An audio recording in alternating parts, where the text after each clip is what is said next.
Okay, तो last lecture तक हम लोग क्या कवर कर लिए थे? लास्ट लेक्चर तक हम लोग क्या कर लिए थे? ऑब्जेक्ट ओरिएंटेड प्रोग्रामिंग के जो कंसेप्ट है, लाइक ऑब्जेक्ट ओरिएंटेड प्रोग्रामिंग में जो क्लास हो गया, डायनामिक बाइंडिंग हो गया, मैसेज पासिंग हो गया। इधर पे है चेयर, हो गया। बैठे बैठे ऐसा ना हो कि एक बंदा गायब हो जाए, देखे तो उधर नीचे, ऐसा नहीं होना चाहिए। तो ऑब्जेक्ट ओरिएंटेड प्रोग्रामिंग के कंसेप्ट जो है वो हम लोग कवर कर लिए थे। थियोरेटिकल जो था बेस, जो इंट्रोडक्शन जिसको बोल सकते हैं, वो हम लोग कवर किए थे। उसके बाद मैं तुमको विजुअल स्टूडियो के बारे में बता रहा था। विजुअल स्टूडियो के साथ में तुमको माइक्रोसॉफ्ट का इरा पूरा दिखाया था कि माइक्रोसॉफ्ट कैसे इवोल्यूशन लेके आया, माइक्रोसॉफ्ट के वर्जन कैसे चेंज हुए। विजुअल स्टूडियो बेसिकली क्या होता है वो इंट्रोडक्शन में तुमको बता दिया कि विजुअल स्टूडियो क्या होता है। अब हम लोग क्या करने वाले हैं, विजुअल स्टूडियो अभी तक हम लोग को कितनी चीज पता है, मतलब जितने भी लेक्चर्स अब तक हुए हैं उसमें मेरे को क्या क्या पता चल गया है वो एक इंपॉर्टेंट है। मेरे को क्या पता चल गया कि ऑब्जेक्ट ओरिएंटेड नाम की कोई तो टेक्निक होती है, ठीक है, जिसके थ्रू हम लोग क्या करते हैं, रियल टाइम के ऑब्जेक्ट को सॉफ्टवेयर में कन्वर्ट करते हैं। ये इतना मेरे को पता चल गया। अंदर मेरे को कुछ आए नहीं आए वो अलग बात है, ये इतना तो मेरे को आ गया है, ठीक है। उसके बाद क्या है, उसके बाद मेरे को ये चीज समझ में आ गई है कि माइक्रोसॉफ्ट जो है बहुत पुराना प्लेयर है सॉफ्टवेयर मार्केट के अंदर। मतलब जो पिछला जितना भी मैं तुमको कहानी सुनाया उससे ये तो तुमको समझ में आ गया होगा कि माइक्रोसॉफ्ट बहुत ओल्ड प्लेयर है। तीसरी चीज क्या समझ में आ गई, माइक्रोसॉफ्ट के पास एक पावर है, वो पावर का नाम है MFC. MFC Microsoft foundation classes, वो ये माइक्रोसॉफ्ट का पावर है। एक्चुअल में माइक्रोसॉफ्ट का पावर वही है, जो ऑलरेडी बहुत सारी क्लासेस वगैरह मेरे पास है। अब देखो, अगर मेरे पास ऑलरेडी बहुत सारी क्लासेस है तो उसको मेरे को यूटिलाइज करने आना चाहिए। क्लासेस मतलब क्या? वही क्लास जो ऑब्जेक्ट ओरिएंटेशन की क्लास है ना। ऑब्जेक्ट ओरिएंटेशन में एक कंसेप्ट था क्लास, अगर याद होगा किसी को, तो ऑब्जेक्ट ओरिएंटेशन में एक कंसेप्ट था क्लास। तो वही वही वही क्लासेस जो है माइक्रोसॉफ्ट ऑलरेडी पिछले 20 साल से लिख के रखा हुआ है। तो ये चीज मेरे को मालूम पड़ गई है। अब इतनी चीज पता होने के बाद हम लोग क्या करने वाले हैं, इतनी चीज पता होने के बाद हम लोग करने वाले ये है कि माइक्रोसॉफ्ट ने जो सॉफ्टवेयर अपने को दिया था, कौन सा software? Visual studio. Visual studio का यूज करके हम लोग क्या कर सकते हैं, एक छोटा सा एमवीसी का प्रोजेक्ट बनाने का ट्राई करेंगे। अब हम लोग आ जाते हैं थोड़ा सा माइक्रोसॉफ्ट को थोड़ा सा नैरो डाउन करके। अभी तक हम लोग पूरे माइक्रोसॉफ्ट टेक्नोलॉजी की बात कर रहे थे, तो अगर विजुअल स्टूडियो की बात करेंगे तो विजुअल स्टूडियो में मैं आईओटी के सॉफ्टवेयर बना सकता हूँ, मोबाइल एप्लीकेशन बना सकता हूँ, वेब एप्लीकेशन बना सकता हूँ। लास्ट टाइम बताया था मैं, क्लाउड के बारे में बताया था। ऑलमोस्ट हर एक टाइप की टेक्नोलॉजी टच किया था मैं, और थोड़ा थोड़ा इंट्रोडक्शन बता दिया था कि ऐसे ऐसे सॉफ्टवेयर होते हैं और ऐसे ऐसे प्रोजेक्ट्स में माइक्रोसॉफ्ट का यूज करके बना सकता हूँ, बराबर। तो हम लोग को यहाँ पे कौन सी एप्लीकेशन बनाना है, तो देखो एप्लीकेशन की होती है कुछ टाइप। अगर उसको ब्रॉड कैटेगरी में अगर एप्लीकेशन को हम लोग डिवाइड करते हैं तो एप्लीकेशन की टाइप में आता है एक तो कंसोल एप्लीकेशन, ठीक है। कंसोल एप्लीकेशन मतलब कौन सी एप्लीकेशन? ब्लैक स्क्रीन वाली एप्लीकेशन, जो ब्लैक स्क्रीन पे तुमको दिखता है वो, उसको हम लोग बोलते हैं कंसोल एप्लीकेशन। नहीं पता है तो मैं बताऊंगा, समझ में आ जाएगा कंसोल एप्लीकेशन कैसी होती है। इधर इधर से ले लो चेयर, इधर पे आ जाओ, ये चेयर ले लो।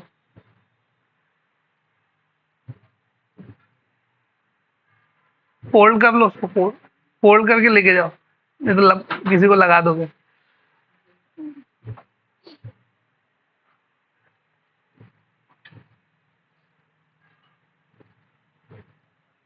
हाँ, तो माइक्रोसॉफ्ट की जितनी माइक्रोसॉफ्ट विजुअल स्टूडियो के अंदर मैं कितने टाइप के एप्लीकेशन बना सकता हूँ, तो एक है कंसोल एप्लीकेशन जो ब्लैक स्क्रीन वाली एप्लीकेशन है वो।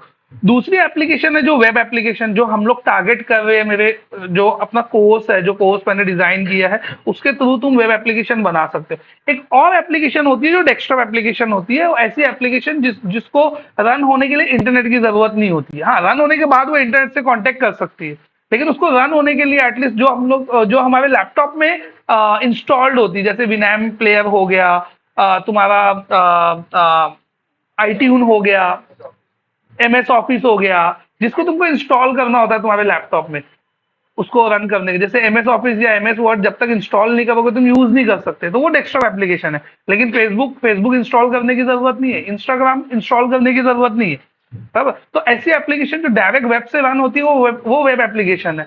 और ऐसी एप्लीकेशन जिसको हम लोग इंस्टॉल करते हैं लाके, जिसको हम लोग बोलते हैं ना लोड करना जो बोलते हैं, तो लोड एक्चुअल में नहीं होता, उसका सही वर्ड है इंस्टॉलेशन। तो जिसको हम लोग इंस्टॉल करते हैं वो एप्लीकेशन होती है डेस्कटॉप एप्लीकेशन। तो हम लोग यहाँ पे जो टारगेट करने वाले हैं वो वेब एप्लीकेशन टारगेट करने वाले। अब माइक्रोसॉफ्ट के पास वेब एप्लीकेशन बनाने का दो फ्रेमवर्क है। माइक्रोसॉफ्ट के पास वेब एप्लीकेशन बनाने का दो फ्रेमवर्क है। कौन कौन सा दो फ्रेमवर्क है? एक फ्रेमवर्क का नाम है ASP dot net web form, ठीक है, और दूसरे फ्रेमवर्क का नाम है एएसपी डॉट नेट एमवीसी। कौन कौन सा दो फ्रेमवर्क है? एक का नाम है ASP dot net web form और दूसरे का नाम है एएसपी डॉट नेट एमवीसी। ये दो फ्रेमवर्क है। तो उसमें से हम लोग ने कौन सा सिलेक्ट किया? हम लोग ने सिलेक्ट किया एएसपी डॉट नेट एमवीसी। तो एएसपी डॉट नेट एमवीसी का यूज करके हम लोग क्या करेंगे? एक प्रोजेक्ट बनाने का ट्राई करेंगे। तो मैं एक सादा प्रोजेक्ट बनाता हूं पहले कि क्या क्या कौन से स्टेप फॉलो करना है बनाने के लिए, वो देख लो पहले। फिर उसके बाद हम लोग उसके आगे अंदर और ड्रिल डाउन करते हैं और बताता हूँ एक एक चीज कि एमवीसी में एम क्या है, एमवीसी में वी क्या है और सी क्या है। Model view controller basically. तो मॉडल व्यू कंट्रोलर अलग अलग सेपरेट बताता हूं मैं। तो यहाँ पे क्या करना है मेरे को? अब मेरे को पता चल गया कि जो भी चीज करना है मेरे को विजुअल स्टूडियो में करना है। तो विजुअल स्टूडियो को ओपन कर लिया मैं। तो विजुअल स्टूडियो 2022 को ओपन किया, राइट क्लिक करके रन एज एडमिनिस्ट्रेटर।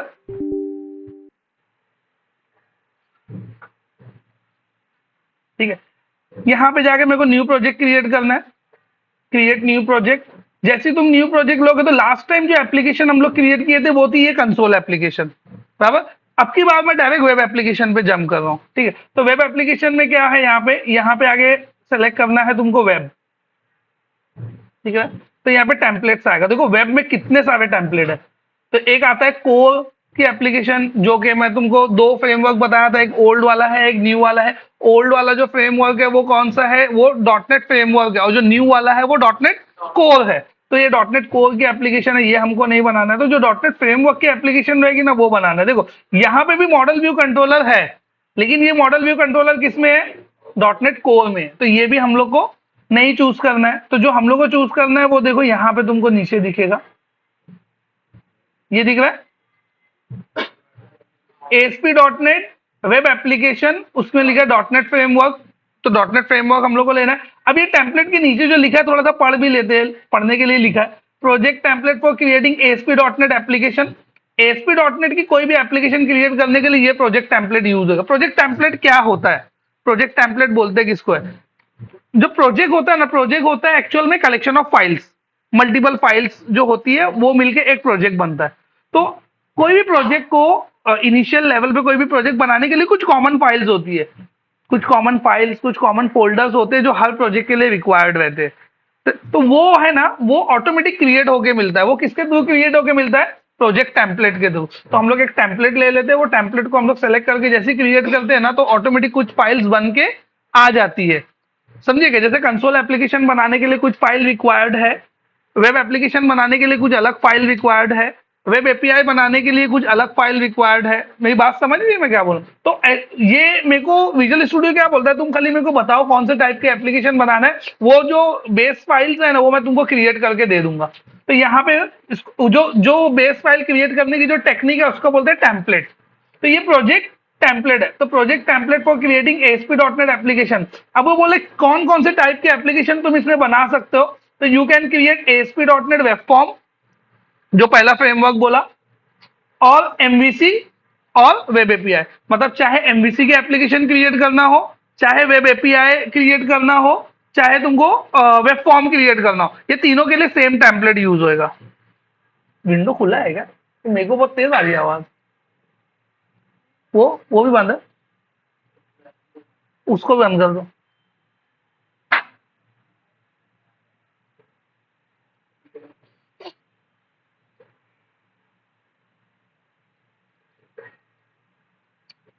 ओके, तो ये प्रोजेक्ट टेम्पलेट मेरे को सेलेक्ट करना रहेगा। तो चाहे वेब फॉर्म बनाना हो, चाहे एमवीसी बनाना हो, चाहे वेब एपीआई बनाना हो, तीनों के लिए यही वाला टेम्पलेट सेलेक्ट करना है। ये टेम्पलेट सेलेक्ट करके कर दो नेक्स्ट। जैसे नेक्स्ट करोगे ये बोलेगा प्रोजेक्ट का नाम लिखो। तो प्रोजेक्ट का नेम लिखना है सिंपली फर्स्ट एमवीसी प्रोजेक्ट। ये प्रोजेक्ट का नाम हो गया। और यहाँ पे आएगा सॉल्यूशन का नेम। अब सॉल्यूशन क्या है? सॉल्यूशन क्या है? Collection of collection of projects. तो ऐसा कंटेनर जिसमें मैं मोर देन वन प्रोजेक्ट्स को ऐड कर सकता हूं। तो मैं ये बोलता हूं माय एमवीसी प्रोजेक्ट्स, ये मैं सॉल्यूशन का नेम दे दिया। फिर इसके बाद यहाँ पे कर देना है क्रिएट। जैसे क्रिएट करोगे ना तो फिर ये नेक्स्ट पूछेगा तुमको एमटी एप्लीकेशन बनाना है, कि तुमको वेब फॉर्म बनाना है, कि तुमको एमवीसी बनाना है, कि वेब एपीआई बनाना है, कि सिंगल पेज एप्लीकेशन बनाना है। फिर यहाँ पे पूछेगा, तो यहाँ से हम लोग को सेलेक्ट करना है एमवीसी। समझ में आ रहेगा, सिंपल स्टेप्स है, कुछ ऐसा कोई रॉकेट साइंस है भी नहीं। वो वन टाइम तुमको लगेगा कि हाँ इतना कुछ सोचना पड़ रहा है, एक दो बार करोगे तो तुमको हैबिट हो जाएगी। तो ये प्रोजेक्ट टेम्पलेट किसके लिए यूज होता है? ASP.NET MVC एप्लीकेशन के लिए। ASP.NET MVC allow you to build application using model view controller architecture. तो देखो, ये अगर मैं सेलेक्ट करूंगा ना तो भी वेब एप्लीकेशन बनेगी, ये सिलेक्ट करूंगा तो भी वेब एप्लीकेशन बनेगी। चाहे मैं वेब फॉर्म लूं तो भी मैं तुमको बोला ना, वेब एप्लीकेशन बनाने के लिए एमवीसी में दो फ्रेमवर्क है, एक है वेब फॉर्म और एक है एमवीसी। दोनों में ही सेम टाइप की एप्लीकेशन बनती है, लेकिन आर्किटेक्चर अलग अलग। अब ये आर्किटेक्चर होता क्या है? आर्किटेक्चर मतलब कोड करने का तरीका। आर्किटेक्चर का मतलब क्या हो गया? कोड करने का तरीका। जैसे फॉर एग्जांपल एक प्रोग्राम करना है मेरे को, एक कोड, कोई भी एक टास्क परफॉर्म करना है, मैं उसके लिए 3 फाइल क्रिएट करता हूँ, और वही अगर मैं किसी और को बोलता हूँ वो उसके लिए 30 फाइल क्रिएट कर रहा है, लेकिन आउटपुट दोनों का सेम आ रहा है। आउटपुट में दोनों का सेम सेम आ रहा है। उससे भी लेट्स से एक बटन बन रही है और मैं कोड कर रहा हूँ, उससे भी एक बटन बन रही है। आउटपुट आउटपुट समझ रहे हो ना? आउटपुट मतलब कोड रन होने के बाद जो दिखेगा वो। तो आउटपुट जो है दोनों दोनों का जो है वो सेम आ रहा है, लेकिन मैं 3 फाइल में किया, वो 30 फाइल में किया, तो उसका आर्किटेक्चर अलग हुआ, मेरा आर्किटेक्चर अलग हुआ। तो आर्किटेक्चर जो है वो किसको बोलते हैं हम लोग? वे ऑफ कोडिंग बोलते हैं ना। अभी कैसे कैसे पता चले कि इसका कोडिंग का तरीका अच्छा है या कोडिंग वे ऑफ कोडिंग इसका अच्छा है? तो इसके लिए हम लोग क्या करते हैं? आर्किटेक्चर को फॉलो करते हैं। तो एमवीसी नथिंग बट क्या है? एमवीसी एक आर्किटेक्चर है। वो आर्किटेक्चर के अंदर क्या है वो हम लोग को थोड़ी देर के बाद मालूम पड़ेगा कि वो बेसिकली वो आर्किटेक्चर में क्या है। तो यहाँ पे अगर पढ़ोगे ना तो वो यही बोलेगा कि एक प्रोजेक्ट टेम्पलेट है जो ASP.NET MVC एप्लीकेशन क्या करता है? अलाउ करता है तुमको वेब एप्लीकेशन बनाने के लिए using model view controller architecture. अब इसमें क्या क्या है वो देख लो। MVC include many feature. अब इसमें क्या क्या है? इसमें टेस्ट ड्रिवन डेवलपमेंट है, क्या बोलते हैं, सेपरेशन ऑफ कंसर्न का एक कंसेप्ट है वो है, टेस्ट ड्रिवन डेवलपमेंट है वो है, और भी बहुत सारे लेटेस्ट स्टैंडर्ड है जो इंक्लूड किया है एमवीसी के अंदर। तो एक क्वेश्चन इंटरव्यू में लोग करते हैं, why we are using MVC, मतलब वेब फॉर्म था पहले से, तो एमवीसी क्यों आया मार्केट में, क्यों हम लोग एप्लीकेशंस को एमवीसी में बना रहे हैं इंस्टेड ऑफ वेब फॉर्म।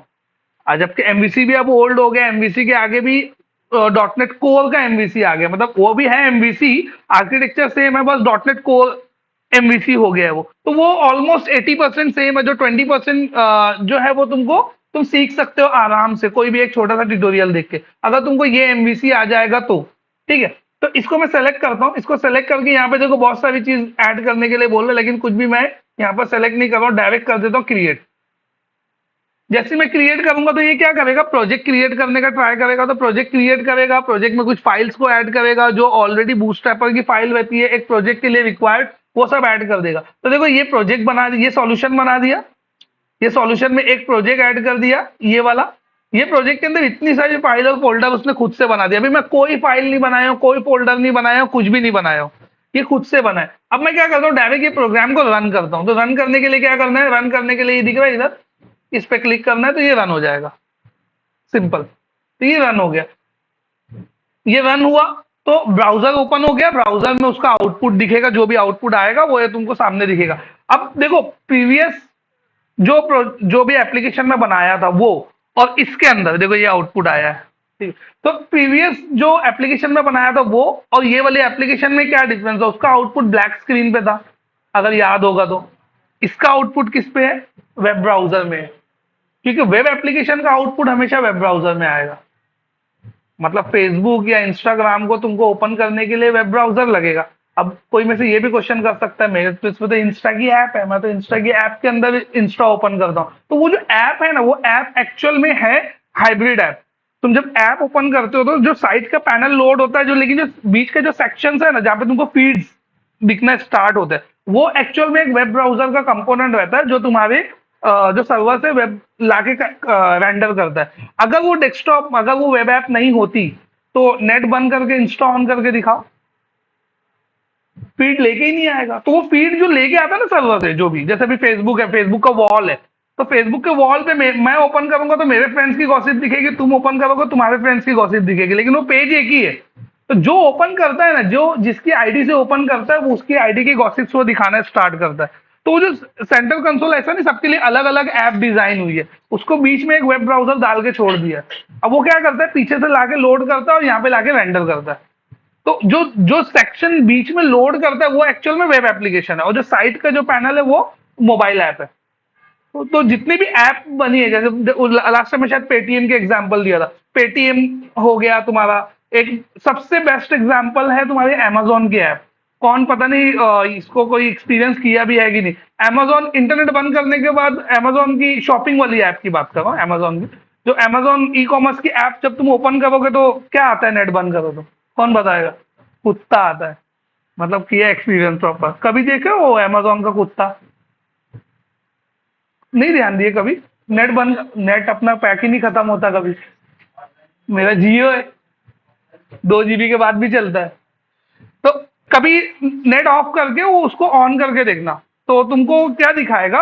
तुमको एक ब्राउजर का विंडो दिखाएगा और उसमें वो दिखाएगा एक डॉग, 2-3 अलग अलग टाइप के डॉग है। तो वो डॉग्स दिखाता है कि मतलब वो समथिंग वेंट हैपन ऐसा दिखाने की जगह वो डॉग दिखाता है वहां पे। तो वो क्यों ऐसा होता है? इंटरनेट, वो तो एप्लीकेशन है तो वो मेरे मोबाइल से लोड होके चलना चाहिए ना वो। तो वो क्या करता है, जो इंटरनेट की फीड है ना वो रेंडर नहीं कर पाता है नेट बंद होने की वजह से। तो उसने क्या बोला, अगर ये नहीं रेंडर कर पाऊंगा तो ये रेंडर करूंगा। तो वो उसमें उसमें डाला कुत्ता, क्या लॉजिक है उसका मेरे को नहीं मालूम। वो कुत्ते का फोटो आता है, वो भी अलग अलग कुत्ते का फोटो, समझे क्या? तो वो लाके वो लोग रेंडर करते। तो वो कैसे चल रहा है? क्या क्या हुआ? कोई कुछ तो बोला? बोल दो भाई, मैं भी हंस लूंगा। तो वो अलग अलग फीड लाके ना रेंडर करता है इंटरनेट से, समझेगा? तो ये जो एप्लीकेशन दिख रही है ना, तो वो यूआरएल जब भी हिट होगा, वो जो ऊपर दिख रहा है वो यूआरएल, उसको क्या बोलते हैं हम लोग? यूआरएल बोलते हैं। URL is nothing but uniform resource locator. URL is nothing but uniform resource locator, जिसको हम लोग बोलते हैं लिंक, जिसको हम लोग बोलते हैं लिंक आम भाषा में। उसको हम लोग थोड़ा फैंसी भाषा में यूआरएल बोल देते हैं, चीज वही है, समझेगा? तो ये वो क्या है, वो एक लिंक है, एक यूआरएल है। तो वो यूआरएल हिट होगा तो ये वाला पेज आएगा। ये पेज मैं बनाया नहीं हूं, ये मेरे को प्रोजेक्ट टेम्पलेट ने ये पेज बना के दिया है। तो जो भी तुम एमवीसी की एप्लीकेशन बनाओगे तो उसका आउटपुट तुमको ऐसा ही दिखेगा जैसा तुमको दिख रहा है सामने। तो इसको थोड़ा सादा करते हैं, मतलब थोड़ा ये इतना फैंसी पार्ट जो है डिलीट करता हूं मैं, और इसको, हाँ। तो यहाँ पे अगर देखोगे ना आप, तो यहाँ पे क्या बना है वो समझने का ट्राई करोगे तो समझ में आ जाएगा।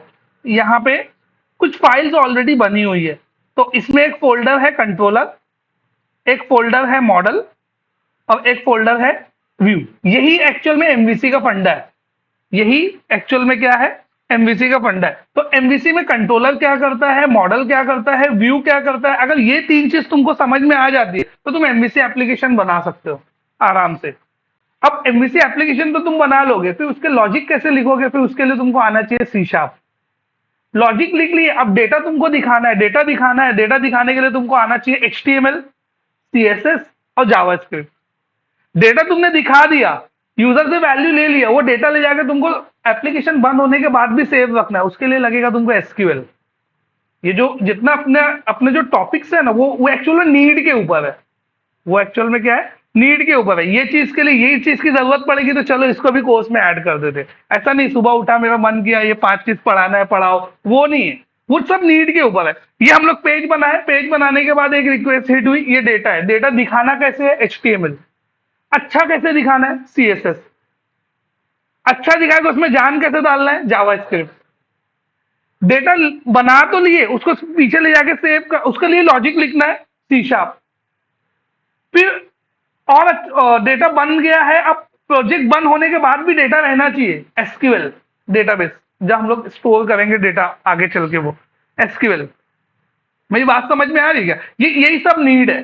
ये पूरा एक फ्लो, अगर तुम ये पूरा साइकिल कंप्लीट कर लेते हो ना, मतलब डेटा जाके डेटाबेस में डालो, वापस से डेटाबेस से डेटा निकालो, लाके दिखाओ और अपना लॉजिक इंप्लीमेंट करो, ये चीज तुमको आ गई तो तुमको जॉब मिल जाएगी।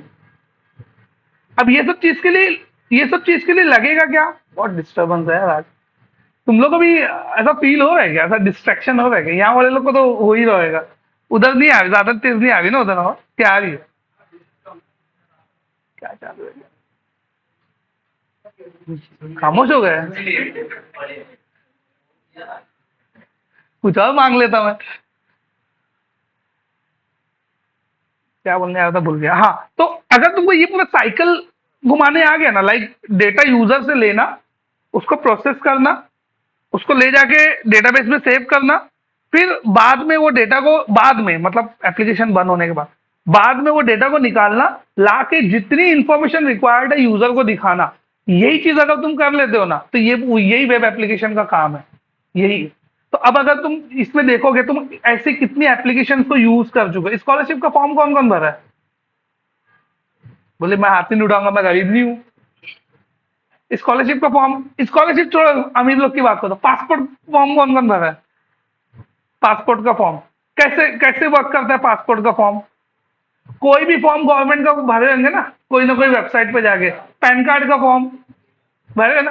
तो वो कैसे वर्क करता है? पहले हम लोग क्या करते हैं, वेबसाइट पे जाते हैं, वेबसाइट पे जाके कुछ डेटा फीड करते हैं, सेव कर देते हैं, वो डेटा जाके उनके सर्वर पे सेव हो जाता है। फिर अपने को एक नंबर मिलता है जिसको हम लोग बोलते हैं acknowledge number, application number. Passport के फॉर्म में एप्लीकेशन नंबर मिलता है, स्कॉलरशिप में भी एप्लीकेशन नंबर मिलता है ना? एक एक्नॉलेज नंबर, फिर वो एक्नॉलेज नंबर हम लोग जाके लिखते हैं, फिर एक कैप्चा आता है। कैप्चा पता है किसको बोलते हैं? वो जो एकदम ऐसा वर्ड होता है जो पढ़ने में भी नहीं आता है, हाँ। तो 3-4 बार उसको चेंज करो तो फिर पढ़ने में आता है। तो वो कैप्चा, उसको बोलते हैं कैप्चा। ठीक है, फिर कैप्चा हम लोग डालते हैं। क्यों डालते हैं कैप्चा? किसको पता है कैप्चा? एग्जैक्टली, स्क्रिप्टिंग नाम। तो लोग तो बोलते हैं, वो तो उसने लिखा था please tick if you are not a robot. तो मैं रोबोट? मैं तो रोबोट नहीं हूँ। तो वो देखे हो कभी वैसा कैप्चा, टिक मार्क वाला? तो क्या क्या फंडा है कैप्चा के पीछे, कि मतलब क्यों डालते हैं वो, क्यों हैरान करना है लोगों को? स्क्रिप्टिंग वाला आंसर एकदम परफेक्ट है, लेकिन मेरे को और लोग से भी सुनना है, लोग क्या सोचते हैं उसके बारे में। कभी सोचे मतलब क्यों डालते हैं वो? रियल में यूज कर रहा है कि नहीं कर रियल टाइम। हाँ एग्जैक्टली, बहुत सारे लोग क्या करते हैं पता है, बहुत सारे लोग करते हैं ऑटोमेशन। ऑटोमेशन में कैसे, जैसे मैं अभी कुछ दिन पहले बता रहा था, पाइथन की एक स्क्रिप्ट है। वो तुम व्हाट्सअप वेब ऑन करो और वो स्क्रिप्ट को रन करो, तो वो रिपीट, सेम मैसेज को रिपीटेड वे में भेजेगा। अभी बता रहा था ना 1-2 लेक्चर पहले। तो ऐसा अगर कोई पासपोर्ट के फॉर्म के साथ अगर करेगा तो, मतलब पासपोर्ट के फॉर्म के साथ यदि क्या करेगा, ऐसा स्क्रिप्ट लिख देगा, test 1 test 2 test, first name test 1, middle name test 2, last name test 3, ऐसा लॉजिक लिख दे और रन कर दे, तो 10,000 डेटा उनके सर्वर पे सबमिट हो जाएगा, जो कि सबके सब फेक एप्लीकेशन होगी। फेक ही हुई ना, स्क्रिप्टिंग से लिखी गई है तो फेक हुई। तो वो प्रिवेंट करने के लिए कैप्चा डाल दे। कैप्चा को तुम ऑटोमेट नहीं कर सकते। क्यों कैप्चा को ऑटोमेट नहीं कर सकते? हर बार वो अलग आएगा। अब स्क्रिप्ट को कैसे मालूम पड़ेगा वो टेढ़ा मेढ़ा? अगर एकदम एकदम सादा रहेगा ना, तो भी कोई रॉकेट डेवलपर रहेगा ना, वो उसको रीड कर लेगा। कैसे पता है? एक टेक्निक होती है ये अपना OCR, object character recogniser, OCR. एक एक एक एपीआई होता है ओसीआर का, जिसमें इमेज में कुछ लिखा हुआ होना तो वो रीड कर लेते। आईफोन कौन कौन यूज करता है आईफोन? गूगल लेंस पे कहाँ? हाँ, अभी आईफोन में देखो, उसमें आईफोन छोड़ दो, चलो जाने दो, बोले तो ये आदमी खाली आईफोन की बात करते हैं, गूगल लेंस ही ले लेते। गूगल लेंस में ले जाके वो ऐसा मैं रीड करूंगा तो वो डायरेक्ट उसको कैप्चर कर लेता है और उसको टेक्स्ट में कन्वर्ट कर देता है। तो अगर कैप्चर एकदम सादा रहेगा ना, तो ऑटोमेशन वाले वो ओसीआर से उसको भी रीड कर लेंगे। तो लोग इतना टेढ़ा मेढ़ा देते हैं ना कि वो रॉन्ग। तुम कभी भी कोई भी कैप्चा पे ओसीआर करके देखो। ओसीआर मतलब गूगल लेंस ट्राई करो, या अब आईफोन के कीपैड में ना एक टेक्स्ट आता है, उसको लेके जैसे ओपन करो तो वो रीड करके डायरेक्ट इंसर्ट कर देता है टेक्स्ट को। तो ओसीआर बोलते हैं उसको। नहीं पता है तो ढूंढ लेना, गूगल लेंस ढूंढ लेना, और कभी ट्राई करके देखना कैप्चा के ऊपर, रीड ही नहीं कर पाएगा वो। और वही हिसाब से वो बना भी होता है। तो अभी नया कैप्चा कैसे आया, ऐसा लिखा था 10+2, 10+2 इज इक्वल टू करके। तो अगर ह्यूमन बीइंग है तो वो तो 12 लिख देगा, लेकिन ऑटोमेशन वाला नहीं लिख पाएगा। ऑटोमेशन वाला 10+2 को रीड करके डाल देगा वहां पे, तो वो फिर फेल हो जाएगा कैप्चा। तो फिर वो स्क्रिप्टिंग फेल हो जाएगी और अननेसेसरी फेक एप्लीकेशन सबमिट नहीं होगी। तो जैसी जो फर्स्ट पेज होता है ना, जहाँ एक्नॉलेजमेंट नंबर हम लोग डालते हैं, वहां पे कैप्चा तुमको मिलेगा ही मिलेगा, एकदम प्रॉपर प्लेस पे रहेगा वहां पे। तो पहली बार में हम लोग डेटा सबमिट करते हैं, दूसरी बार में हम लोग को एक्नॉलेजमेंट नंबर मिलता है, वो डेटा डालते हैं, फिर क्लिक करते हैं, तो रिक्वेस्ट जाती है और डेटाबेस में जाती है, वहां से डेटा निकाल के लाके हम लोग को बताती है अपना नेम वीम जो भी रहेगा, उसका जो भी तुम्हारे एप्लीकेशन का स्टेटस है या जो भी है।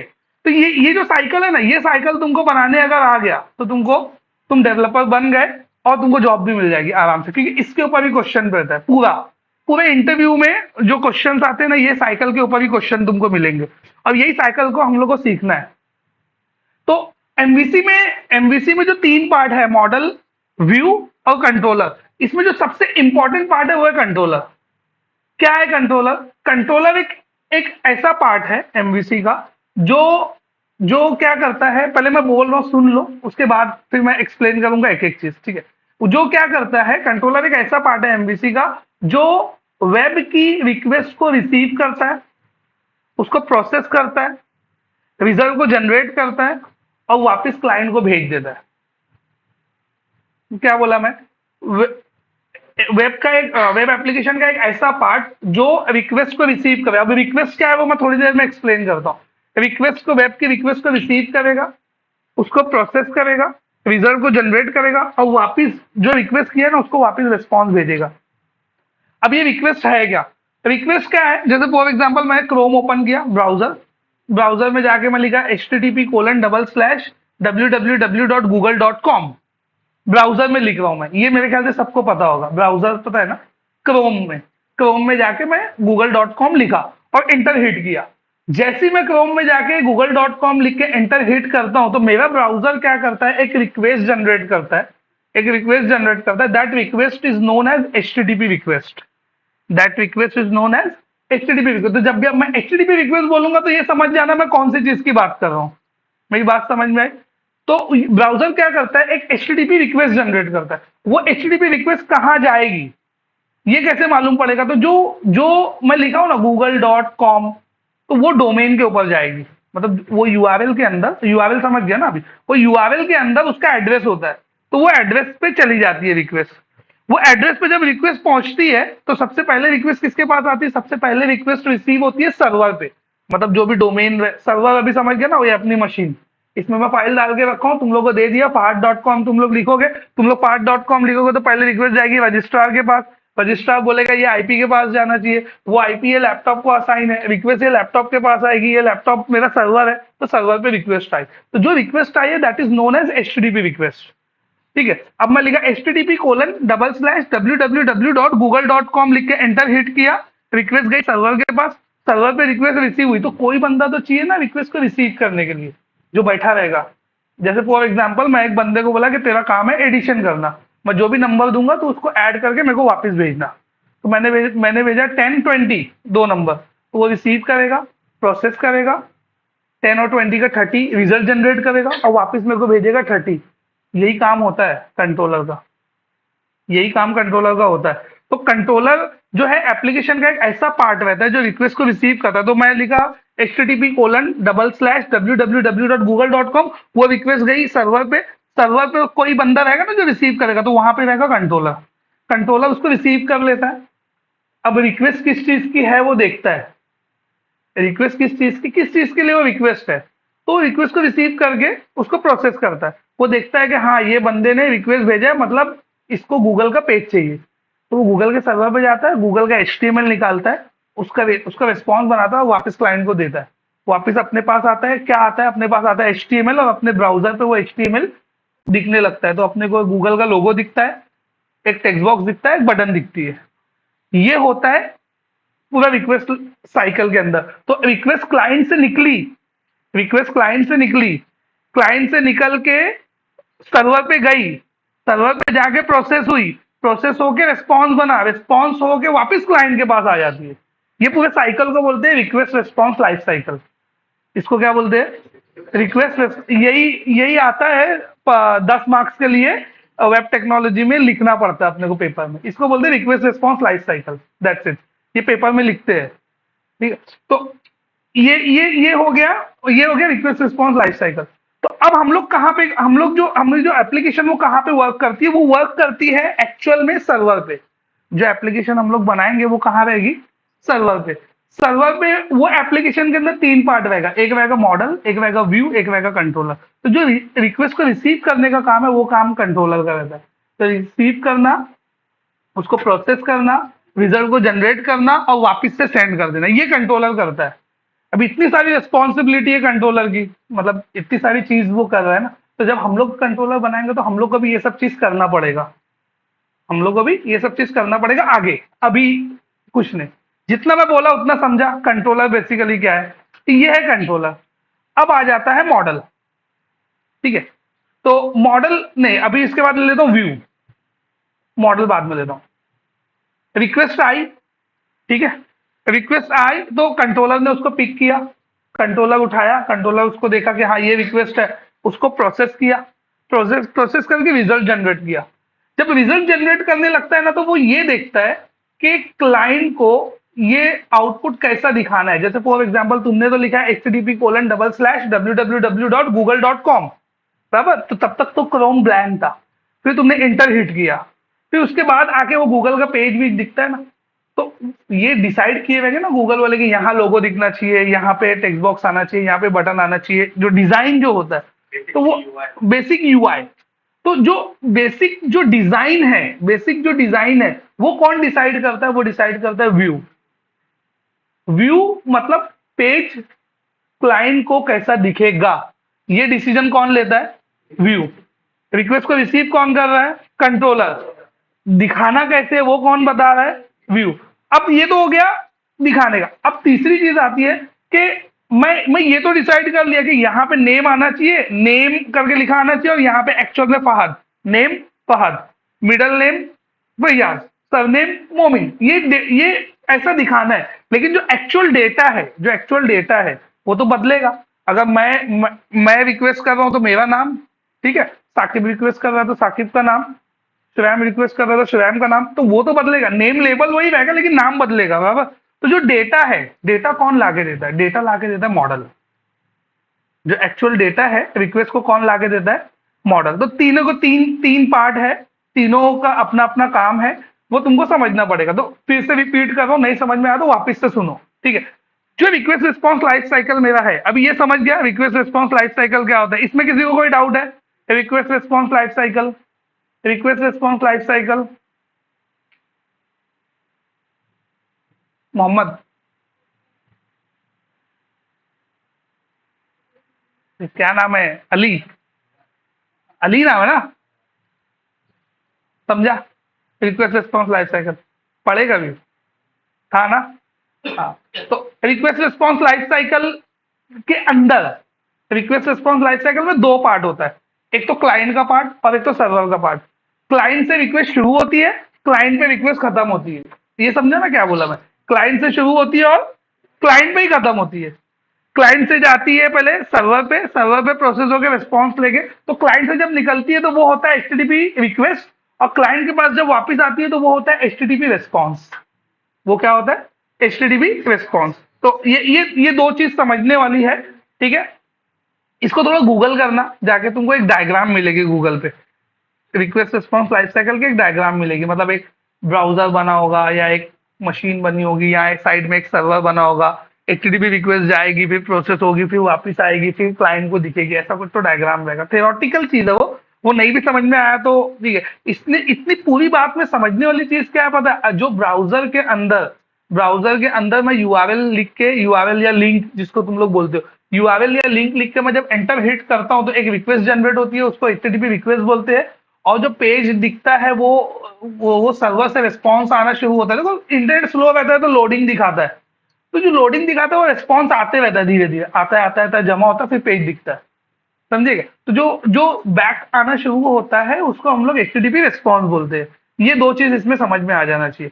अब उसके बाद नेक्स्ट चीज, अगर रिक्वेस्ट रिस्पॉन्स लाइफ साइकिल समझ गया तो उसके बाद नेक्स्ट चीज ये समझना चाहिए कि रिक्वेस्ट जब सर्वर पे जाती है तो कोई तो चाहिए ना वहां पे रिक्वेस्ट को रिसीव करने के लिए। तो जो रिक्वेस्ट को रिसीव करता है वो कंट्रोलर है।